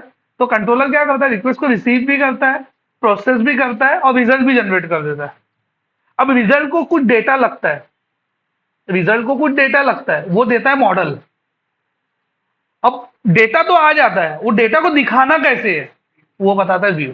तो ये तीनों लोग मिलके ना एक पेज बनाते हैं और वापस भेजते हैं क्लाइंट को, तो वो अपने को सामने दिखता है। मेरी बात समझ में आई क्या बोल रहा हूं मैं? तो ये जो तीनों लोग मिलके जो एक रिक्वेस्ट को प्रोसेस कर रहे हैं ना, यही वेब एप्लीकेशन का फंडा है, यही है। अब अगर हम लोग वापस मेरे पासपोर्ट एप्लीकेशन या पैन कार्ड एप्लीकेशन के ऊपर वापस में चले जाऊं, तो वहां पे जब जाके मैं फर्स्ट टाइम लॉग इन करता हूं तो मैं पूरा डेटा लिखता हूं। तो जो मैं डेटा लिखता हूं, पहली बार मैं जाता हूं पैन की एनएसडीएल की वेबसाइट खोलता हूं पैन कार्ड बनाने के लिए, या स्कॉलरशिप की वेबसाइट खोलता हूं, या फिर पासपोर्ट की वेबसाइट खोलता हूं। तो पहली बार डेटा आता है ना, पहली बार यूआरएल लिख के, गूगल भी किया हूं तो गूगल से भी यूआरएल ही हिट होगा। तो चाहे गूगल करके करूं मैं, चाहे यूआरएल लिखूं मैं किसी से, तो मेरे को पहली बार फॉर्म आता है, फिर वहां पे आता है कि तुमको फ्रेश एप्लीकेशन करना है क्या, तो मैं फ्रेश एप्लीकेशन पे क्लिक करता हूँ, फिर रिक्वेस्ट जाती है, फिर फ्रेश एप्लीकेशन का फॉर्म आता है, फॉर्म आ गया, फिर मैं कुछ तो डेटा वेटा भर देता हूँ इसके अंदर, मेरी जो भी इंफॉर्मेशन है, फर्स्ट नेम लास्ट नेम जो भी पर्सनल डिटेल वगैरह पूरा डाल के फिर मैं सेव करता हूँ। तो ये पूरा डेटा जाके सर्वर पे सेव हो जाता है, और फिर मेरे को एक्नॉलेजमेंट क्या आता है, डेटा सक्सेसफुली सेव्ड या application submitted, your acknowledgement number is XYZ, ये आ जाता है। फिर हम लोग बंद कर देते हैं, हम लोग को 15 दिन का टाइम बोल देता है वो। 15 दिन बाद जाके वापस से मैं वो एक्नॉलेजमेंट नंबर डालता हूँ, तो फिर वो रिक्वेस्ट जाती है डेटाबेस में, चेक करती है ये एक्नॉलेजमेंट नंबर के अगेंस्ट में डेटा है, तो वो लाके मेरे को दिखाती है। तो ये जो साइकिल चल रहा है ना, यही रिक्वेस्ट रिस्पॉन्स का साइकिल है। अब इसमें जो एक चीज समझने वाली है, जो सबसे बेसिक चीज है, इतना समझा मैं क्या बोला? अब इसमें जो एक समझने वाली चीज है ना, वो क्या है वो समझ लो। अगर मैं यूआरएल ब्राउजर में टाइप किया हूं, अगर मैं यूआरएल ब्राउजर में टाइप किया हूं, तो वो टाइप की रिक्वेस्ट को बोलते हैं गेट रिक्वेस्ट। वो टाइप की रिक्वेस्ट को हम लोग क्या बोलते हैं, गेट, GET, गेट, गेट, ठीक है। और गेट रिक्वेस्ट जब जाती है तो डेटा लेके आती है, जैसे मैंने लिखा http://www.google.com, ये मैं ब्राउजर में टाइप किया और एंटर हिट किया, तो तो पेज आया, पेज में मेरे को एक टेक्स्ट बॉक्स दिखा, बराबर, उसमें मैं सर्च किया, मैं लिखा भिवंडी, भिवंडी लिख के सर्च कर दिया, फिर मैंने बटन पे क्लिक, फिर से सर्वर पे रिक्वेस्ट गई ना, ये रिक्वेस्ट गेट नहीं है, ये वाली पोस्ट है। अब मैं क्या कर रहा हूं, I am posting some information to server. पहले मैं क्या कर रहा था, I am getting initial page from the server, एक बार मेरे को मिल गया, देन मैंने कुछ लिखा, फिर बटन पे क्लिक किया, then I am posting some information to the server. मेरी बात समझिए, तो जो पहले रिक्वेस्ट आई थी वो थी गेट, और जो डेटा डाल के सबमिट बटन पे क्लिक करने की जो रिक्वेस्ट थी वो कौन सी रिक्वेस्ट थी, पोस्ट। बात समझ में आ रही है क्या बोल रहा हूं मैं? तो हम लोग को भी वैसे ही बनाना पड़ेगा, पहले गेट रिक्वेस्ट से डेटा आएगा, फिर कुछ लिखेंगे, फिर से पोस्ट रिक्वेस्ट में रिसीव करना पड़ेगा, ले जाके सेव करना पड़ेगा, फिर कुछ एक्नॉलेजमेंट देंगे, फिर गेट रिक्वेस्ट, फिर post request, get post, get post, get post, get post, पूरे एप्लीकेशन में चलते रहेगा। इतना समझा इंट्रो? ये जो चीज मैं तुमको पूरी चीज बताया ना, ये पूरी चीज जो है, ये इंट्रोडक्शन है वेब टेक्नोलॉजी का। कोई भी ये ऐसा नहीं कि ये थियरी सिर्फ एमवीसी के लिए ही है। जो request response life cycle angular में भी वर्क करेगा, request response life cycle react में भी काम करेगा, पीएचपी में भी काम करेगा। कोई भी टेक्नोलॉजी तुम सीखने के लिए जाओगे, वहां पे रिक्वेस्ट रिस्पॉन्स लाइफ साइकिल रहेगा ही रहेगा, चाहे वेब फॉर्म हो, चाहे एमवीसी हो, चाहे पीएचपी हो, चाहे जेएसपी हो, चाहे एएसपी हो, कहीं पे भी अगर वेब एप्लीकेशन है तो रिक्वेस्ट रिस्पॉन्स लाइफ साइकिल रहेगा। अब देखो यहाँ पे ना कुछ इतना समझा मैं क्या बोला, इतना सबको समझ में आया? इतना क्लियर है? अब कुछ लोग ना आते हैं क्वेश्चन करते हैं कि मैं नॉन आईटी से हूँ, मेरे को आईटी में स्विच करना है, तो मेरे को कौन सी लैंग्वेज पढ़ना चाहिए? तो अगर मैं अभी उन लोग को बोलूँ .NET, तो लोग क्या सोचेंगे, भाई ये तो अपनी रोटी पे दाल खींच रहा है ना, तो .NET में लेके आएगा, फिर क्लासेस पढ़ाएगा। तो मैं कभी किसी को ऐसा बोलता नहीं कि तू .NET में आ या .NET कर। मैं उसको क्या बोलता हूँ करने के लिए, मैं उसको बोलता हूँ कि तू HTML सीख, जावास्क्रिप्ट सीख और CSS सीख। इसका रीजन बता रहा हूं मैं। चाहे तुम PHP में कोड करो तो भी फाइनल दिखेगा वो ब्राउजर में, बराबर, मतलब कोई भी वेब एप्लीकेशन हो तो दिखती वो ब्राउजर में। ब्राउजर समझता है क्रोम एज, ठीक है। तो चाहे जावा में लिखो तब भी बन के HTML आता है, चाहे .NET में लिखो तब भी बन के HTML आता है, चाहे PHP में लिखो तब भी बन के HTML आता है, चाहे रिएक्ट में लिखो तब भी बन के HTML आता है, चाहे एंगुलर में लिखो तब भी बन के HTML आता है, UI पाथ में लिखो तब भी बन के HTML आएगा। क्योंकि ब्राउजर को एक ही दो चीज समझ में आती है, ब्राउजर को समझ में आता है HTML, CSS, जावास्क्रिप्ट। ब्राउजर को क्या समझ में आता है, HTML, CSS और जावास्क्रिप्ट। HTML के लिए ट्यूटोरियल मैं ग्रुप पे दूंगा, वो तुमको देखना है। मतलब वो एकदम सिंपल ट्यूटोरियल है, देख के समझ में आ जाएगा। और अगर नहीं समझेगा, सबको ऐसा लगेगा, सबको डाउट है, तो मैं इधर पे करवा भी दूंगा, कोई इशू नहीं है, करवा सकता हूँ मैं। लेकिन एक बार थोड़ा सा सेल्फ इनिशिएटिव लेके देखो कि वो क्या चीज है। ठीक है। क्लास क्लास क्लास नहीं है क्या? एचटीएमएल इंक्लूड नहीं, नहीं एचटीएमएल नहीं, हम लोग पढ़ेंगे डायरेक्ट जेक्वेरी, समझे? जेएस जेक्वेरी मतलब जावास्क्रिप्ट का इंट्रो देन जेक्वेरी। एचटीएमएल और सीएस, इसके लिए मैं एचटीएमएल सीएसएस जल्दी लिखता नहीं हूँ उसके अंदर कि मैं एचटीएमएल सीएसएस भी पढ़ाऊंगा, क्योंकि वो सिंपल है। वो अगर तुम लोग स्टार्ट करोगे ना एचटीएमएल और सीएसएस, एकदम आराम से कंप्लीट कर सकते हो। थोड़ा सा इनिशिएटिव लेने की जरूरत है। तब भी अगर नहीं समझेगा, स्टिल स्टिल स्टिल अगर नहीं समझ में आता है, बहुत सबको ऐसा लगता है कि सबको बहुत डाउट है, तो मैं एक लेक्चर ले लूंगा, एक लेक्चर में पूरा एचटीएमएल पढ़ाए खत्म कर दूंगा मैं बैठ के। ऐसा कोई इशू नहीं है। अगर एचटीएमएल पढ़ाना स्टार्ट किया ना, तो बहुत स्पीड होगा वो, कोई ज्यादा ऐसा बहुत टफ चीज नहीं है एचटीएमएल। ठीक है, तो वो एचटीएमएल, सीएसएस और जावास्क्रिप्ट, ये तीन चीज है, यही ब्राउजर को समझता है। तुम कोई भी वेब पेज ओपन करोगे तो देखो यहाँ पे मैं तुमको दिखाता हूँ। ये अपना पेज है, ठीक है। इस पे राइट क्लिक करो, इसका व्यू सोर्स पेज करो, तो ये जो पीछे दिख रहा है ना, बना तो एचटीएमएल ही है। देखो ये बना है, ये मैंने लिखा नहीं है, ये बना है। मैं सी शार्प का कोड करने से एचटीएमएल बन रहा है। अब देखो, चाहे तुम डायरेक्ट जाके एचटीएमएल लिखो, चाहे तुम सी शार्प के कोड से एचटीएमएल बनाओ, ब्राउजर को तो एचटीएमएल ही समझ में आता है। तुम कोई और लैंग्वेज, ब्राउजर को ना सी शार्प आता है, ब्राउजर को ना जावा आता है, ब्राउजर को ना पीएचपी आता है, ब्राउजर को ना जेएसपी आता है। ब्राउजर को सिर्फ आता है तो वो आता है एचटीएमएल। मेरी बात समझ गए? तो मेरे को कोई आके बोलता है मैं कौन सा पढ़ूं, तो मैं बोलता हूँ एचटीएमएल पर, खुद से वही पढ़ सकते हैं। तो ब्राउजर एचटीएमएल तुम पढ़ लिए, एचटीएमएल के बाद उनको बोलने का सीएसएस पढ़ो, सीएसएस के बाद बोलने का जावास्क्रिप्ट पढ़ो, उसके बाद जावास्क्रिप्ट को कोई फ्रेमवर्क पढ़ो, लग जाओ जॉब पे। जावास्क्रिप्ट के हजारों फ्रेमवर्क है। तो वैसे वैसे वो भी एक पार्ट है, लेकिन वो आता है यूआई का पार्ट, मतलब बैकएंड का नहीं। बैकएंड वाले क्या करते हैं पता है? बैकएंड वाले कुछ कोड लिखते हैं और कोड से एचटीएमएल बना के ब्राउजर ग्रुप में भेजते हैं। जैसे मेरे को for example 100 times hello print करना है, मेरे को 100 टाइम्स हेलो प्रिंट करना है, ठीक है। फिर वही बात, 100 टाइम्स हेलो भेजना किसको है? हाँ सर, ठीक है, मेरे को 100 टाइम्स हेलो प्रिंट करना है, ठीक है। अब एक तरीका तो ये है कि एचटीएमएल में जाऊं, नोटपैड में जाऊं, नोटपैड में जाके एचटीएमएल में 100 टाइम्स कॉपी पेस्ट करके हेलो हेलो हेलो लिखूं, ठीक है। ये है आम जिंदगी, है ना। और दूसरा क्या करूं, मैं कुछ ऐसा कोड लिखूं 2 लाइन का, जिससे चाहे 100, चाहे 100 × 100, मतलब लैक्स टाइम भी मैं जनरेट कर सकूं हेलो। तो ये है प्रोग्रामर की जिंदगी, मेंटोस वाली नहीं, ठीक है। तो ये दो तरीका हो गया। तो जो प्रोग्रामर की लाइफ जो बता रहा हूं, वो लिखेगा बैकएंड में, बैकएंड में लिख के फिर वो भेजेगा, उसको बनाएगा 100 टाइम्स और फिर भेज देगा ब्राउजर को, ब्राउजर में दिख जाएगा। और जो पहला वाला जो एचटीएमएल में कहता है, एचटीएमएल में जाके 100 टाइम्स लिख रहा हूं मैं, तो दोनों से आउटपुट तो सेम ही आने वाला है इवेंचुअली। आउटपुट में तो एचटीएमएल, लेकिन उसमें होगा क्या, उसमें कोई अगर मेरे को 1 लाख टाइम भी बोलेगा, तो मेरे को खाली नंबर चेंज करना है और वो जनरेट हो जाएगा। और जो एचटीएमएल वाले में मेरे को फिर से कॉपी पेस्ट करना पड़ेगा। मेरी बात समझिए। तो हम लोग ये मैं तुमको करके भी दिखा दूंगा लाइव, वो देख के तुमको समझ में आ जाएगा कैसे करना है, क्या करना है, वो चीज। यही काम हम लोग बैकएंड में करते हैं, ठीक है। और कुछ लोग उसको क्या करते हैं, यूआई में करते हैं। यही काम हम लोग बैकएंड, तो बैकएंड डेवलपर बैकएंड में करते हैं। इसके लिए मैं बोला, जो अपना रोल रहेगा वो 70-30 वाला रोल रहेगा। 70% बैकएंड। अभी अगर देखोगे जितने टेक्नोलॉजी हम लोग पढ़ने वाले हो, मोस्ट ऑफ टेक्नोलॉजी बैकएंड की है। मतलब ASP.NET MVC बोलो, चाहे सी शार्प बोलो, चाहे एसक्यूएल बोलो, सब बैकएंड में आता है, सब बैकएंड साइड में।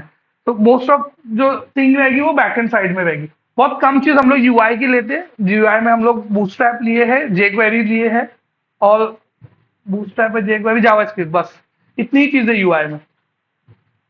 क्लियर है मैं क्या बोला? यहां तक समझा सबको? ठीक है। और ये जो दिखाया है, ये पेज में एचटीएमएल बना, ये मैं लिखा नहीं हूं, एचटीएमएल जनरेट हुआ है, ये जनरेट हुआ है। तो अब कोई ये भी तो क्वेश्चन कर सकता है ना, अरे सर हम लोग कोड करके इतनी मेहनत से एचटीएमएल जनरेट करेंगे, कोई आएगा यहाँ पे राइट क्लिक करके कॉपी करके पेस्ट करके पूरा तो कोड निकाल के लेके चला जाएगा, तो सिक्योरिटी कहाँ हुई? मेरी बात समझी? बोले इतना तो मैं सोचा ही नहीं था।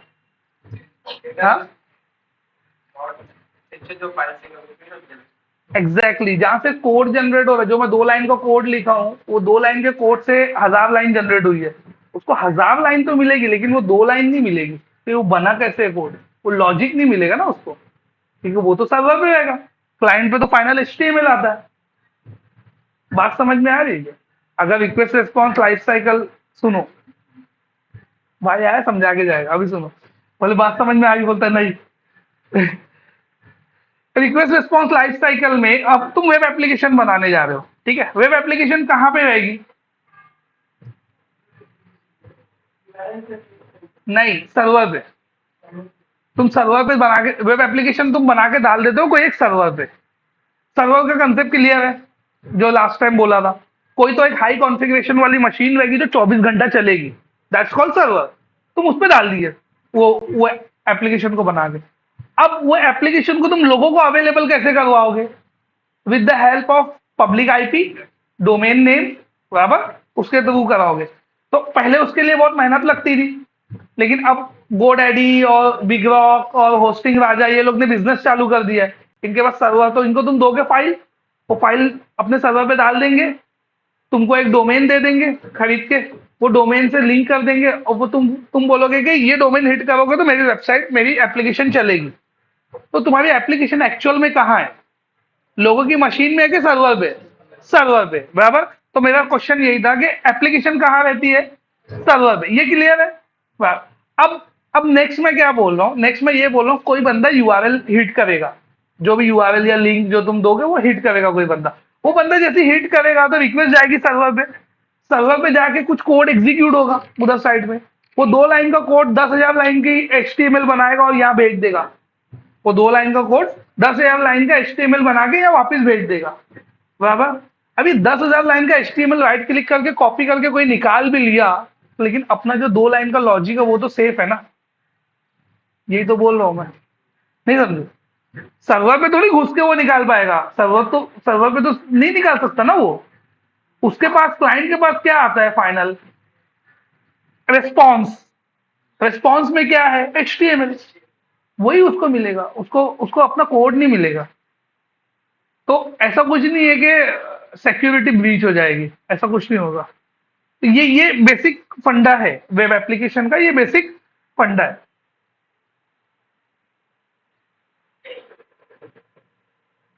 अभी, हाँ, ये एप्लीकेशन में रन किया था। अब ये विजुअल स्टूडियो में ये विंडो तो मैं तुमको बता दिया था, सॉल्यूशन एक्सप्लोरर, बराबर। ये क्या है? इसमें मल्टीपल प्रोजेक्ट्स जो तुम्हारे रहेंगे वो दिखेगा यहाँ पर। अब दूसरा एक चीज, यहाँ पे कुछ बटन है, वो तो जैसे ये बटन भी अभी डिसेबल्ड है क्योंकि ऑलरेडी रनिंग मोड में है। तो रन करने के लिए, और अगर ऑलरेडी रन है प्रोजेक्ट, तो यहाँ से तुम स्टॉप कर सकते हो। तो स्टॉप प्रोजेक्ट नहीं बोल रहा है वो, क्या बोल रहा है? Stop debugging. Stop debugging. तो डिबगिंग बेसिकली है क्या? तुमने कोड लिख लिया, तुमको चेक करना है कोड सही है कि नहीं है, तो that process is known as debugging. Debugging मतलब कोड लिख के चेक करना कोड सही है कि नहीं है, तो उसको डिबग करने का प्रोसेस बोलते हैं। तो डिबग स्टार्ट कहां से होता है? डिबग स्टार्ट यहां से होता है, इधर से। ये देखिए, यहां से भी जाके कर सकते हो, इधर से, चाहे इधर से करो चाहे यहां से करो। तो ये डिबगिंग। अब ये तुम्हारा प्रोजेक्ट ये बना, इसमें तो मैं कुछ भी कोड नहीं किया हूं, फिर भी इतना सारा पेज कैसे बन के आ रहा है? तो ये प्रोजेक्ट टेम्पलेट की वजह से आ रहा है। मैं अभी कुछ भी कोड नहीं किया हूं ना, 1 लाइन का भी कोड नहीं किया, वो पूरा पेज बना के दे रहा है, वो कहां से? तो वो आता है बेसिकली टेम्पलेट की वजह से, तो उस पर हम लोग को ध्यान नहीं देना है। तो देखेंगे यहाँ पे कंट्रोलर में कोई कंट्रोलर है क्या? तो एक होम कंट्रोलर बना हुआ है, एक होम कंट्रोलर बना हुआ है। तो ये कंट्रोलर का कुछ तो कोड अंदर, कुछ तो कहानी है इसकी, ये ऐसा। लेकिन हम लोग को अभी वो सब पे ध्यान बिल्कुल नहीं देना है। वो मैं तुमको सेपरेट एक कंट्रोलर क्रिएट करके बताऊंगा, तो तुमको समझ में आएगा कि बेसिकली कंट्रोलर क्या है। तो मैं क्या करता हूँ, इसको डिलीट कर देता हूँ, ठीक है? जो बना बनाया कंट्रोलर था उसको मैं डिलीट कर दिया। अब मेरे को क्या करना है? मेरे को अपना खुद का कंट्रोलर बनाना है जो मेरी रिक्वेस्ट को रिसीव कर सके। मेरे को क्या करना है? मेरा खुद का कंट्रोलर बनाना है। क्या हो गया? भड़क गया? आगे जाके बैठ। तो मेरे को अपना खुद का कंट्रोलर बनाना है। अब देखो, यहीं पे आता है इनहेरिटेंस का फंडा, ठीक है? कंट्रोलर की रिस्पॉन्सिबिलिटी क्या है? कंट्रोलर की रिस्पॉन्सिबिलिटी है रिक्वेस्ट को रिसीव करना, उसको प्रोसेस करना, रिजल्ट को जनरेट करना, और भी बहुत सारी रिस्पॉन्सिबिलिटी कंट्रोलर की है। लेकिन इतना कोड मैं कैसे करूंगा? तो माइक्रोसॉफ्ट क्या बोलता है? टेंशन लेने की जरूरत नहीं है। मेरे डेवलपर 20 साल से कोड करके रखे हैं। तुम एक खाली क्लास बनाओ और मैं जो क्लास को बोलूंगा उसको इनहेरिट कर लो, तो तुम्हारा काम हो जाएगा। तो मैं बोला ठीक है, करके देख लेते। तो अभी अगर मैं आके यहाँ पे कंट्रोलर क्रिएट करूं, गौर से देखो, ऐड में गया कंट्रोलर,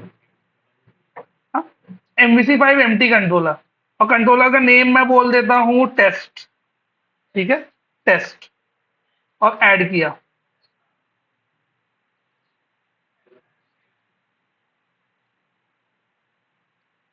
इसको मैं डिलीट कर देता हूं, ठीक है।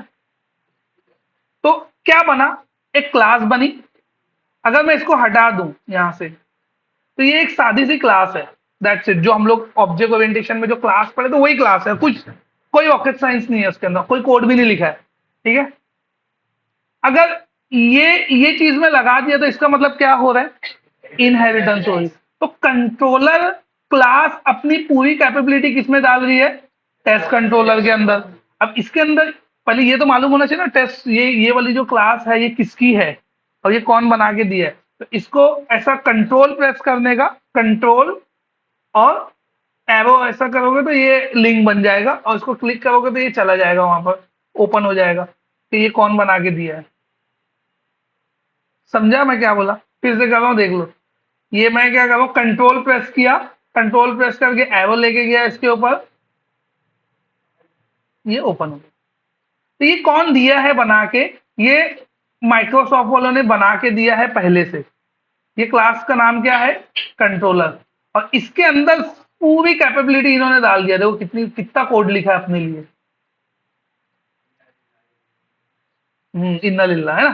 तो ये इतना कोड ऑलरेडी है, तो ये पूरा कोड ट्रांसफर होके कहां चला गया, टेस्ट का। और कोड में क्या है पता है, वो कोड में लॉजिक है रिक्वेस्ट रिसीव करने का, रिक्वेस्ट प्रोसेस करने का, रिजल्ट को जनरेट करने का, और क्लाइंट को वापस सेंड करने का। तो मेरे को क्या करना है, मेरे को कुछ भी नहीं करना है, ये बन गया कंट्रोलर, दैट्स इट, इतना ही है। जितनी चीज मैं बोला ना उससे कंट्रोलर बन गया, खत्म हो गया कोड, कंट्रोलर बन गया। बहुत मुश्किल है क्या, that's the beauty of object orientation. जो इतना चिल्ला चिल्ला के ऑब्जेक्ट ओरिएंटेशन, एक क्लास की प्रॉपर्टी दूसरी क्लास में ट्रांसफर करना पड़ेगा, ऑब्जेक्ट ओरिएंटेशन, ये वो हो गई ना ट्रांसफर।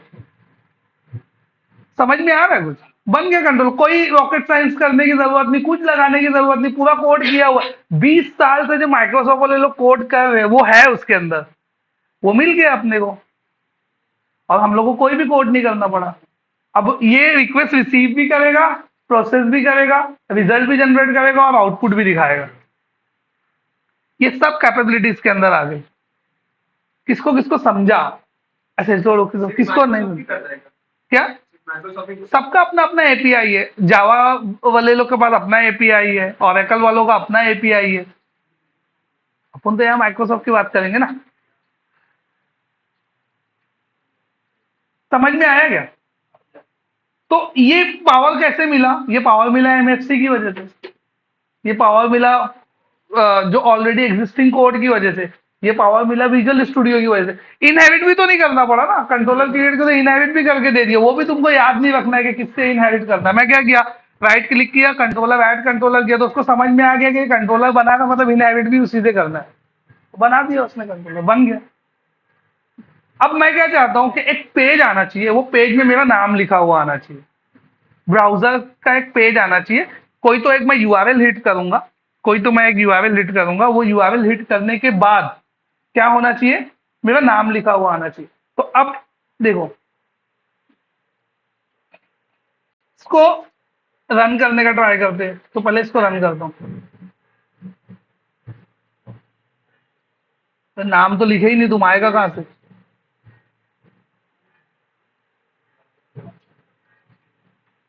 तो कंट्रोलर को हिट, देखो अब ये रन नहीं हुआ, ये एरर आया। क्यों एरर आया, क्योंकि वो होम में डिलीट कर दिया।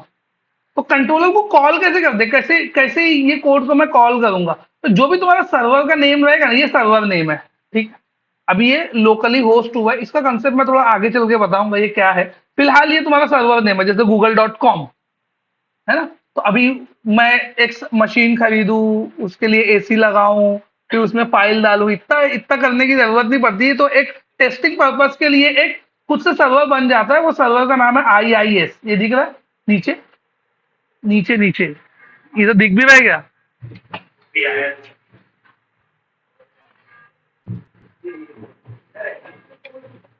कहाँ चला गया वो? अभी दिखा? तो ये जो रन हो रहा है ना, ये यहाँ पे एक सर्वर बन जाता है, इसमें दिख रहा है फर्स्ट MVC। बोलता है ये दोनों URL तुम हिट करोगे ना, तो तुम्हारी एप्लीकेशन तुम ओपन कर सकते हो। तो अब क्वेश्चन ये है कि ये URL तो मेरे को समझ में आ गया, इससे हिट होने से चालू हो जाएगा। लेकिन अगर मेरे को ये कंट्रोलर को हिट करना है ना, तो मेरे को लिखना पड़ेगा सर्वर नेम के आगे कंट्रोलर का नाम। तो अब मैं कहां तक पहुंचा? यहां तक पहुंचा। अब इसके अंदर जो है ना, इसके अंदर आके एक कोड मेरे को लिखना पड़ेगा। मैं ऐसी कोड लिख दे रहा हूं अभी, फिर तुमको एक्सप्लेन करता हूं।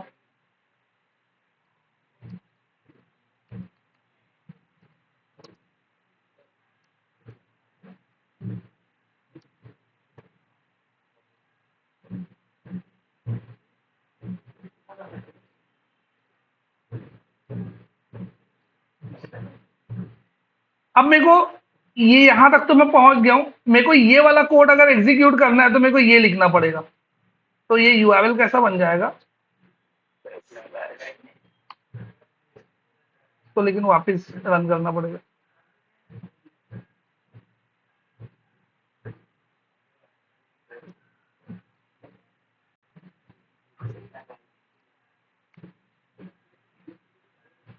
तो ये क्या किया मैं पता है? ये मैं मेरे को जो कंट्रोलर को एग्जीक्यूट करना है, सर्वर नेम के आगे वो कंट्रोलर का नाम, और वो कंट्रोलर के अंदर जो कोड ब्लॉक को एग्जीक्यूट करना है, अभी मैं उसका नाम नहीं ले रहा हूं यहाँ पे, जो कोड ब्लॉक को एग्जीक्यूट करना है उसका नाम। तो ये कैसा, इसको ये लाइन, जो line number 14, line line number 14 दिख रही ना? लाइन नंबर 14 को एग्जीक्यूट करने के लिए मेरे को क्या लिखना पड़ेगा? टेस्ट/गेट नेम।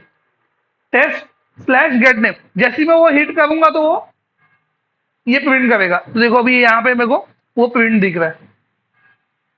समझ में आ रहा है? तो ये एक बहुत छोटी सी एग्जांपल बता दिया मैं, मतलब एक छोटी सी एग्जांपल बोल सकते हो, जो जो MVC एप्लीकेशन में होता है। लेकिन इसमें भी बहुत सारी चीजें जो मेरे को एक्सप्लेन कर, लाइक वो जो कोड ब्लॉक लिखा उसको क्या बोलते हैं, समझे क्या? क्लास, ये रिक्वेस्ट कैसे यहाँ पे रिसीव हुई। तो वन वन बाय वन हम लोग क्या करेंगे, एक एक कंसेप्ट यहाँ पे देखते जाएंगे। यहाँ तक समझ में आया मैं क्या एक्सप्लेन कर रहा था? लाइक कंट्रोलर जो है रिक्वेस्ट को रिसीव कर रहा है, उसको रिसीव करके उसको प्रोसेस कर रहा है, आउटपुट वापस भेज रहा है। तो ये आउटपुट ऐसा पे, तो इसमें पहले बहुत कहानी थी ना, वो ASP.NET पूरा पेज आ रहा था, अब एकदम सादा पेज हो गया, एकदम सादा पेज। इसको राइट क्लिक करके देखोगे तो इसमें कुछ भी नहीं दिखेगा तुमको।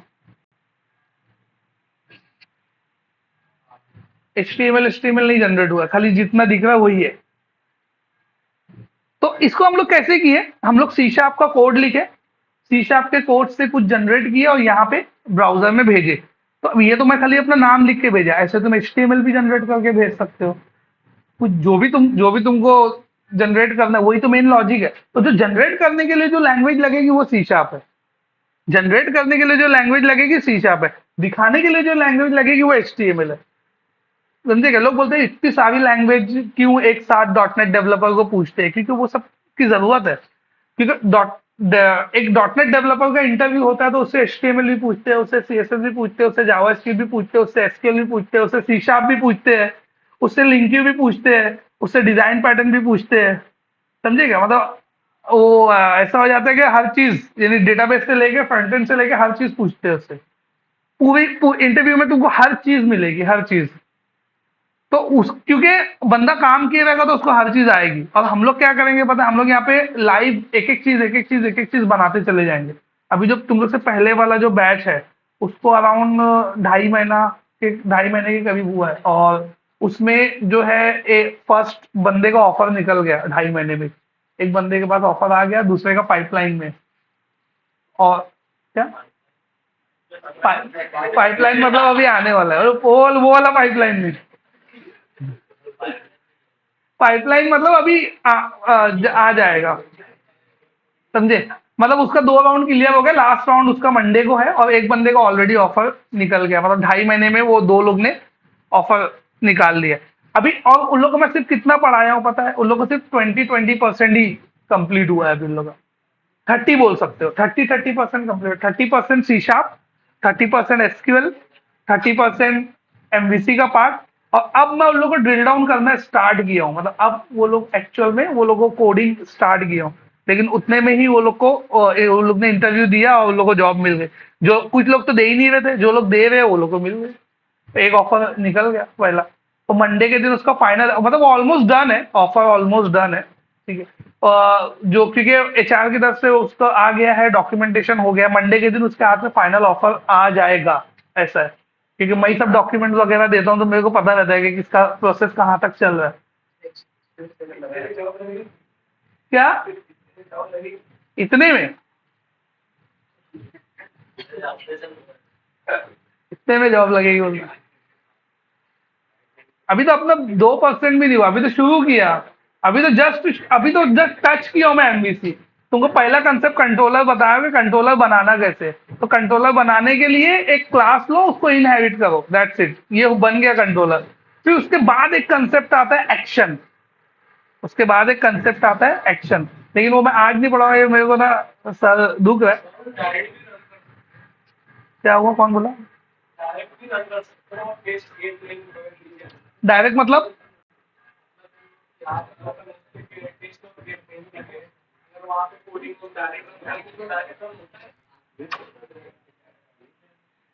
बताओ मेरे को, जो बोल रहे हो बताओ।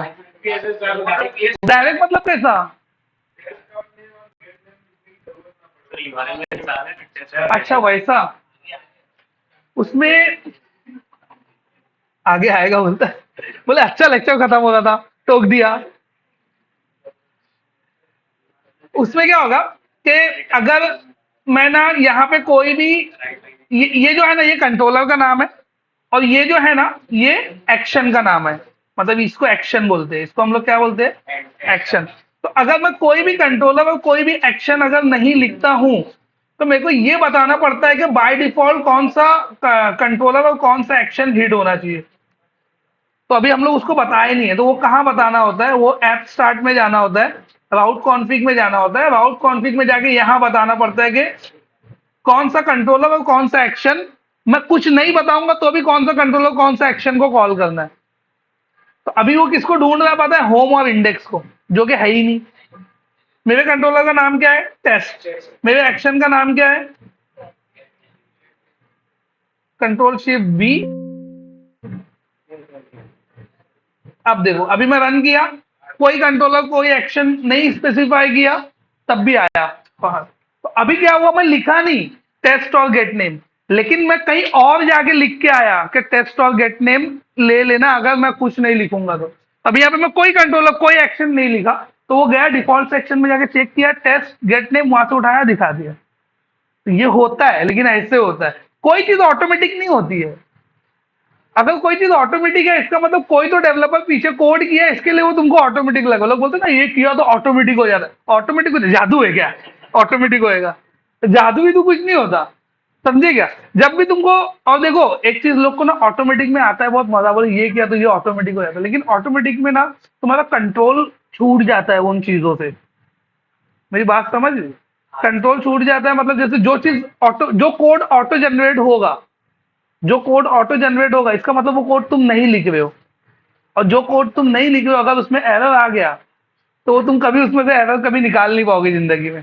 तो मतलब तुम्हारा कंट्रोल छूट जाता है उस इवेंट ड्रिवन में। वही प्रॉब्लम है ना, इवेंट ड्रिवन का प्रॉब्लम तो वही है, वो ऑटो जनरेट करता है, फिर उसके फ्रेमवर्क में कुछ इशू आता है तो फंस जाते हैं लोग उसके अंदर से। तो लोग को ऑटोमेटिक में शुरू में मजा बहुत आता है कि ये इतना करो तो ये ऑटोमेटिक हो जाता है। लेकिन जो चीज तुम खुद से बनाए हो, भले से मेहनत करके, वो तुम खुद से बनाए हो, उसका कंट्रोल तुम्हारे ऊपर रहता है, तुम कुछ भी चेंज कर सकते हो। और जो ऑटोमेटिक है वो ऑटोमेटिक वही वैसे होगी, अगर गलत तरीके से होगी तो हमेशा ही गलत होगी। अगर तुम्हारे प्रोजेक्ट नेचर में वो बैठ नहीं है, इसके लिए जो आर्किटेक्ट डिजाइन करते हैं ना, इवन मेरा पोस्ट भी वही है। मतलब मेरा जो पोस्ट है, जो मैं कंपनी में काम करता हूँ, मैं आर्किटेक्चर डिजाइन करता हूँ। तो आर्किटेक्चर डिजाइनर्स जो होते हैं ना, उनका इमेजिनेशन पावर इतना ज्यादा होता है ना, तो इतना ज्यादा, मतलब कैसा कि प्रोजेक्ट स्टार्ट टू एंड तक का पूरा उनको दिखना चाहिए और उनको समझ में आना चाहिए कि जैसे अभी मैं एक प्रोजेक्ट स्टार्ट किया तुम्हारे साथ बात करते करते, मैं बोला चलो एक प्रोजेक्ट बनाते हैं, ठीक है। तो आज बनाना स्टार्ट किया, एक ई कॉमर्स बना, वो 2 महीना काम किया, 2 महीने बाद जाके फंस गया। मेरे को समझ में आया यार ये चीज मेरे को नहीं करना चाहिए था, लेकिन ये गलती मैं किया था फर्स्ट डे पे, ये गलती मैं किया था फर्स्ट डे पे। तो फिर मेरे को वापस फर्स्ट डे पे आना पड़ेगा, वापस इसको सही करके फिर से 2 महीना और काम करना पड़ेगा। हुआ ना मेरा 2 महीना वेस्ट।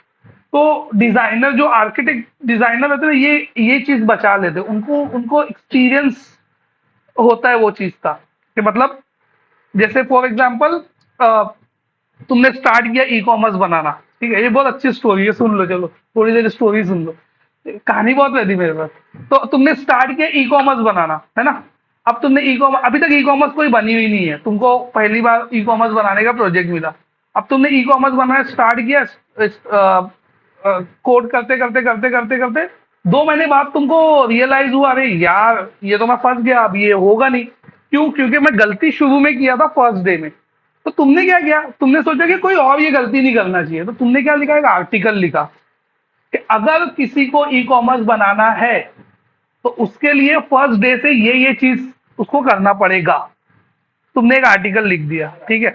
उसके बाद तुम्हारा प्रोजेक्ट चला, तुमने अपनी गलती फर्स्ट डे वाली सही की, 2 महीना तुम्हारा वेस्ट हुआ और तुम ई कॉमर्स बना के निकल गए, ठीक है, तुम्हारा प्रोजेक्ट कंप्लीट हो गया।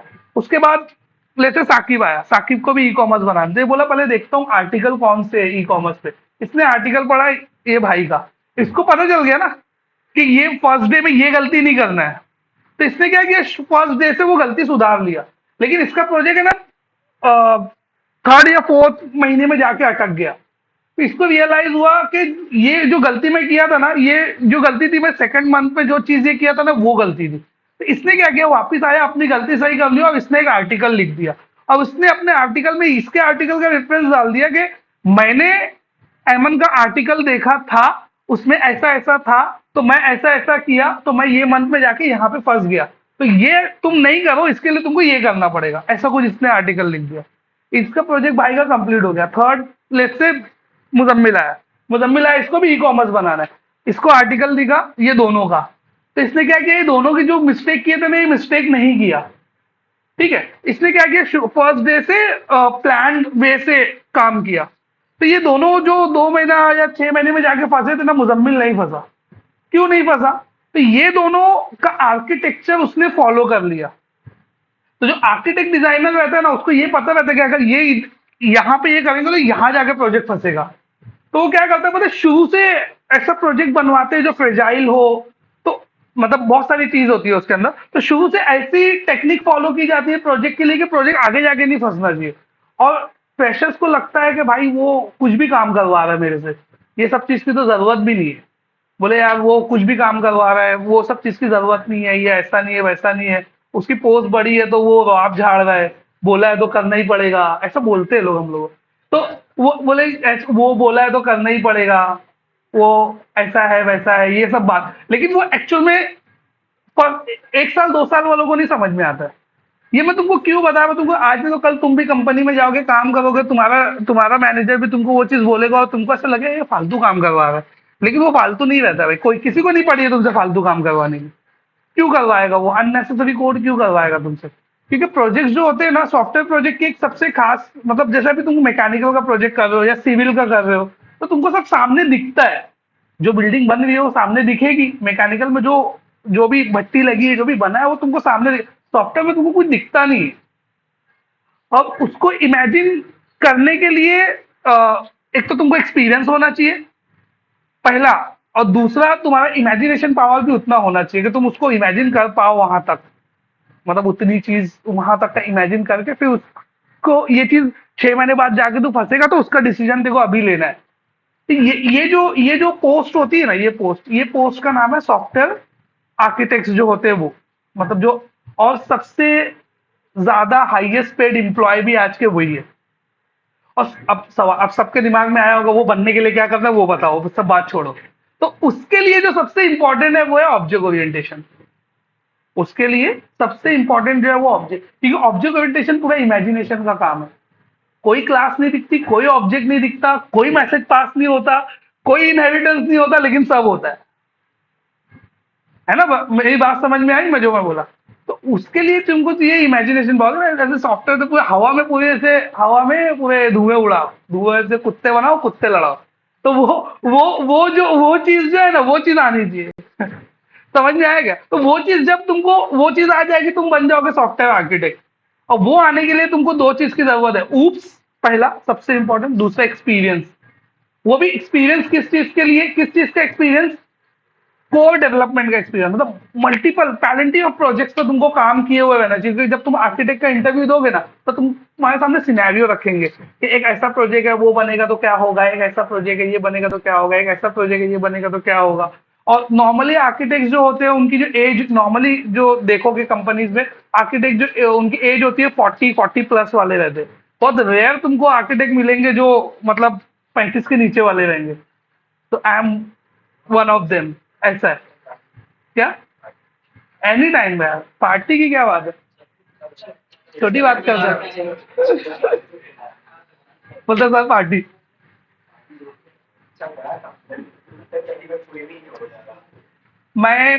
मेरी एज वाले में कभी अब तक किसी को देखा भी नहीं हो जो जिनका इतना पैकेज, या मतलब ये पोस्ट पे सबसे सबसे छोटा टीएल था मैं अपनी कंपनी का, एकदम छोटा सा, समझे? हाँ, और सबसे छोटा, मतलब अभी उसको वही बोल रहा था मैं मतलब एज मेरी बहुत कम थी, लेकिन मैं बड़े बड़े लोग को लीड करता था। और सेकंड ईयर मैं फर्स्ट टीवाई पास आउट होके निकला, तो मैं जिनको पढ़ाता था वो सब लोग मेरे से एज में बड़े थे। इवन अभी भी जो लोग मेरे साथ में है, जो लोग वो काफी एज में मेरे से बड़े हैं। well, he is one of them. तो और जब मैं फर्स्ट टीएल बना, तो मेरी टीम में 4 लोग थे, और चारों जो थे वो मेरे से एज में बड़े थे। अब वो कैसा होता है, बात नहीं सुनने वाला हिसाब रहता है ना, तो उनको हैंडल भी करना है तुमको, समझे? फिर सीनियर टीएल बना मैं। सीनियर टीएल में 28 लोग की टीम हैंडल करता था। फिर उसके बाद टेक्निकल लीड बना। टेक्निकल लीड में एक साथ 4 प्रोजेक्ट मैनेज करता था मैं। और मतलब अंडर 30, ये सब अंडर 30 वाला था, तब अंडर 30 में ये सब था। और ये सब एक्सपीरियंस में ऐड करके फिर आर्किटेक्ट के लिए, अब अभी आर्किटेक्ट के लिए मेरा नाम गया है।